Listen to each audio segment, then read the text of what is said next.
이재명 대표가 연일 성장 전략을 얘기하잖아요, 후보님. 자, 네네. 이재명 후보가 먹사니즘, 그다음에 AI 국가 투자 이런 거 강조하고 있는데 이거는 어떻게 평가하십니까?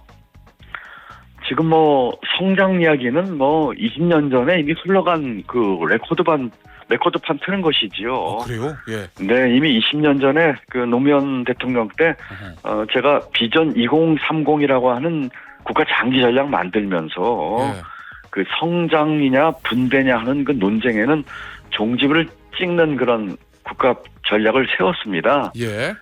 전에는 성장해서 파이 키워서 나눠 갖는 낙수 효과 이 얘기를 했는데 예. 앞으로는 성장과 분배가 함께 가는 동반 성장 해야 된다는 이야기를 했거든요. 예. 그것을 다른 말로 하면 지속 가능한 성장입니다. 지금 성장의 목표가 얼마고 양적 지표가 얼마고 얘기하는 것은 예. 과거로 회귀하거나 또는 지금의 그 경제 흐름 또 우리 대한민국이 갖고 있는 이 종합적인 상황과 문제에 대한 인식이 부족한 것이다. 예. 이렇게 생각을 합니다. 저는 지금은 뭐라고 할까요? 입으로 하는 약속인 몇 프로 성장 이런 거 이야기할 때가 아니고요. 예. 어떻게 하면 이 문제를 풀지에 대한 방법, 그 하우투를 예. 가지고 국민들께 공약으로 하고 약속을 해서 심판을 받아야 한다 이렇게 생각하고 예. 있습니다. 저 여야 예비 후보들이 이제 숫자들 얘기 많이 하는데 그거는 바람직하지 않다 이런 말씀이신 거잖아요. 자, 그러면 김동연 후보의 경제 정책을 한마디로 딱 설명할 수 있는 용어나 문자 이런 문장 이런 거 없습니까? 귀에 딱 들어오는 슬로건. 네, 저는 저를 위한 구호는 당당한 경제 대통령이고요. 예. 또 제가 이야기하는 구호를 한마디로 얘기하면은 경제 대연정. 경제 대연정이요? 네, 5대 빅딜입니다. 이게 무슨 뜻이죠? 경제 대연정이요? 예, 경제 대연정은 예. 또 빅딜은 예. 새로운 사회적 타협을 의미합니다. 지금 어느 한 계층을 위한 정책들을 미시적으로 하는 것은 예.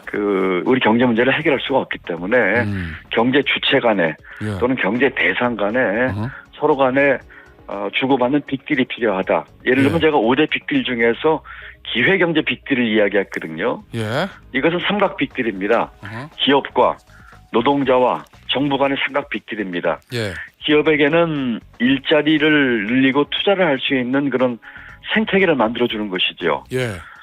또 노동자에게는 이와 같은 기업의 투자나 일자리와 같은 것들을 통해서 얻는 이익 대신에 노동 유연성의 일부를 양보를 받는 것이죠. 예. 정부는 이와 같은 것들을 위한 규제 개혁 같은 것들을 하는 것이죠. 이와 같은 기업, 노동자, 정부가 서로 간에 마주 앉아서 이와 같은 것들을 주고받는 빅딜을 하는 것이 기회경제 빅딜이고요. 예. 또 하나는 이제 지역균형 빅딜입니다. 지역균형 발전, 국토균형 발전을 위해서 10개의 대기업 중심 도시를 비수도권에 만들고 서울대 10개 만들어서 예.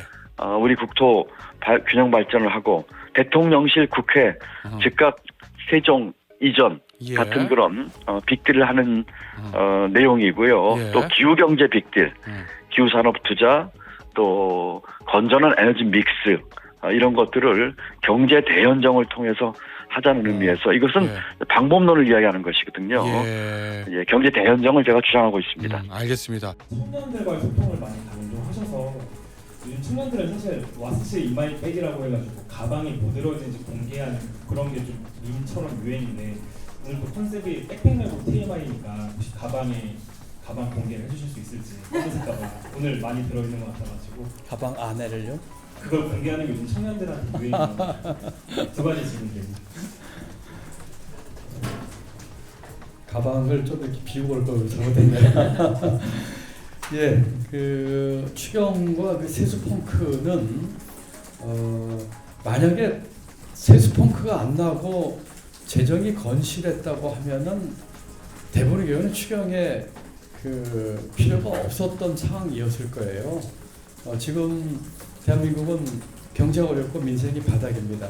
그리고 전 세계적으로 산업의 대단한 전환기를 맞고 있어서 민간이 투자하기 어려운 부분에 대한 대규모 투자가 필요한 때입니다. 그렇기 때문에 이와 같은 것들을 위해서 추경을 꼭 해야 된다고 얘기를 했죠.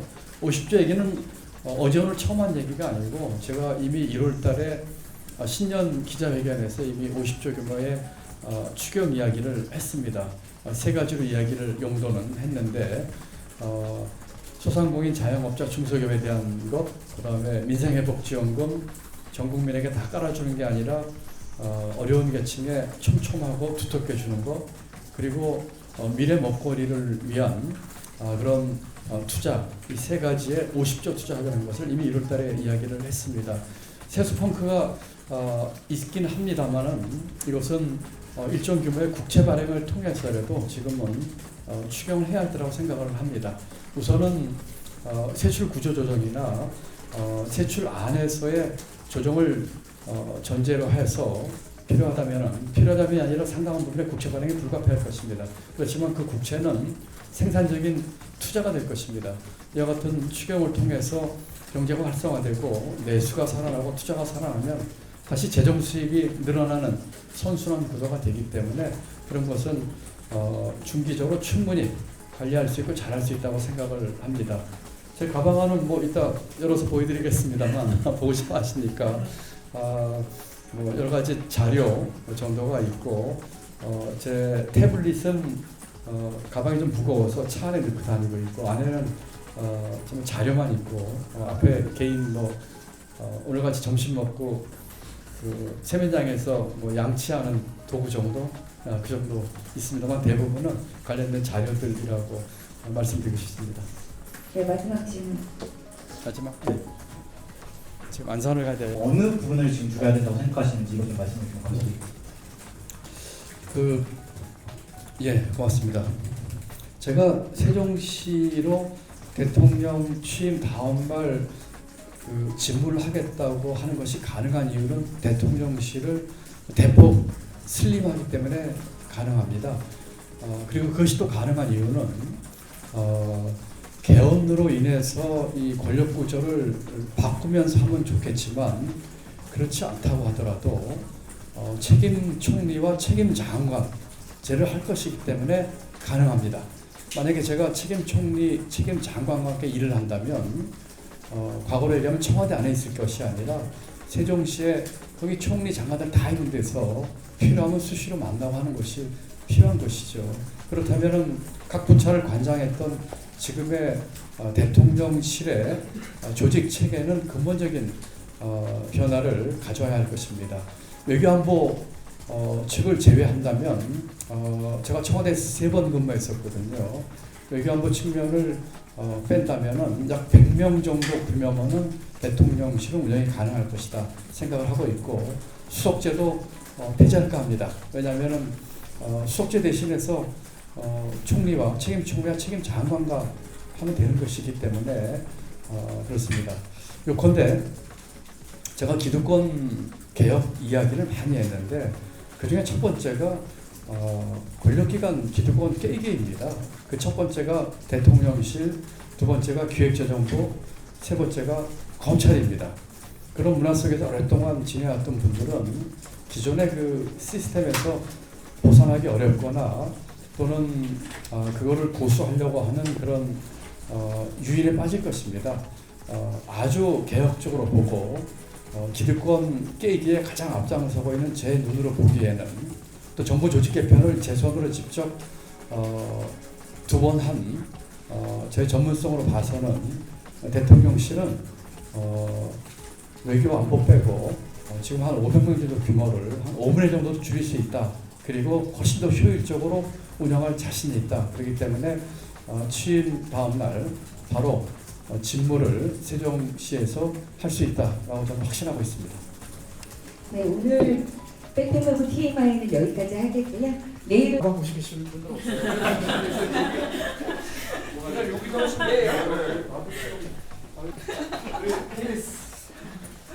뭐가 있어요? 자료 어떤 자료들이 어떤 내용과 그냥 다 내려 이제 꺼내놓으신 거예요?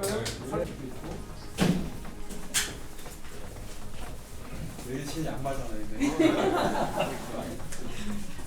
아니, 제가 아주 노력적이긴 하지만 여기에 지금 추도사 있고요. 그다음에 기사회견 할게 있고. 근데 그 자료는 재미없어 할 것 같아요. 앞에 불러간 거 뭐 보시는 거예요? 이것까지 얘기하면 어떻게 해? 여기 그래요? 아이고 여기 이거 어떻게 하세요? 이런 건데요. 그렇죠? 립밤도 하나 있네. 이런 비싼 거 하나, 빗도 하나 있네. 네, 이 정도이고요. 그리고 말씀드린 것처럼 차 안에서 하는 그 컴퓨터는 이제 태블릿은 차 안에 제가 있으면 무거워가지고 메고 다니기가 그런 말씀을 드립니다.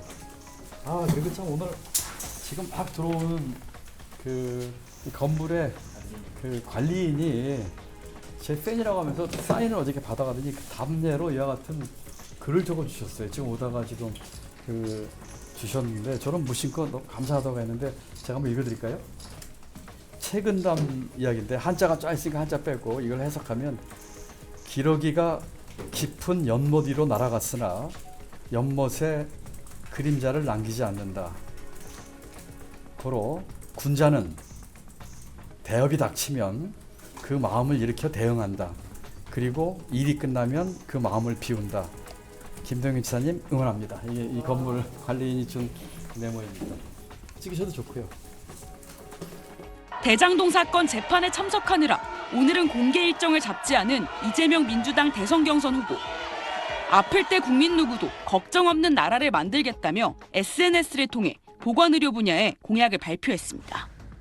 이 후보는 지난 의료 대란이 모두에게 고통을 남겼다며 모든 이해 당사자가 참여하는 사회적 합의를 거쳐서 의대 정원을 합리화하겠다고 밝혔습니다. 이해 당사자들의 협의를 통해 적절한 의대 증원 규모를 도출하겠다는 뜻으로 풀이되는데 2,000명 의대 정원을 밀어붙였던 윤석열 정부와 차별화하겠다는 전략으로도 읽힙니다. 이 후보는 오는 2040년까지 석탄 발전을 폐쇄하겠다는 기후 공약도 내놨습니다. 원자력 발전에 대한 언급은 따로 안 했는데 필요하다면 기존 원전의 수명을 연장하는 방법으로 에너지 공백을 메우는 방안을 검토 중인 걸로 전해졌습니다. 김경수 후보는 오는 26일 예정된 민주당 호남권 대선 경선을 앞두고 오늘 전북 지역을 찾았습니다. 지방 분권을 강조하면서 5대 권역별 메가시티에 5조 원 이상의 중앙정부 예산 지원을 공약했습니다. 지방자치가 아니라 국을자치로는 지역의 발전은 불가능합니다. 이런 국가의 운영틀을 근본적으로 바꿔야 됩니다. 김동연 후보는 해양수산부 인천 이전을 공약하며 수도권 표심을 공략했습니다. 이재명 후보의 해수부 부산 이전론에 맞불을 놓은 겁니다. 해수부 이전을 포함하는 해양 특화 도시를 추가함으로써 우리 대한민국의 관문인 인천을 보다 발전시킬 수 있는. 김동연 후보는 또 비정규직으로 일한 기간이 7년이 된 청년에게 6개월의 유급 휴가를 보장하는 비정규직 안식년제도 제시했습니다. SBS 한소희입니다.